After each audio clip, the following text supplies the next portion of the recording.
tahadhari na wiko wakati wa kupakua.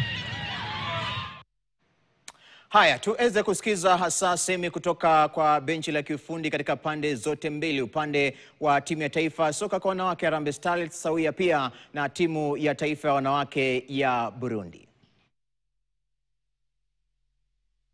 Kwa kupoteza mchezo wa leo, nilikuwa najua kama inawezekana nisema mapema hao wanawake wakati tumekuja wakuwa na mazoezi mengi. Sasa tulikuwa tukicheza mchezo wa kwanza mgumu wa Uganda, na onjo ulikuwa mchezo wa pili, kishindi ilikuwa jana. Na jana sikuweza kupata uwanja wa kufanya mazoezi. Yote inaweza changia, lakini nikiangalia goli zenye nimefungwa mwanzo inaonekana pana kitu kama mchoko kalikuwa ndani, lakini njoo tena mpira. Mnacheza timu mbili lakini mmoja na win au na draw. Aki kwa kweli walinianza mapema, ndio maana nimesema kama mpira tumewaribisha mapema. Waisha mapema wakaweza kupata goli mbili.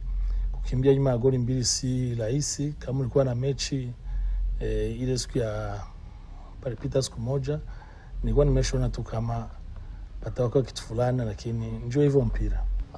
Kwa sasa tutaenda tu kuona kwamba tunaangalia wachezaji wetu kwa katika hali gani, kwa sababu kuna wale ambao wamecheza dakika 90 na wako katika hali ya maumivu. Lazima tuweze kuwatuliza na tuweze kujipanga kwa mechi ambayo inafuata dhidi ya Uganda. So kwa sasa tunaangalia mechi yetu dhidi ya Uganda.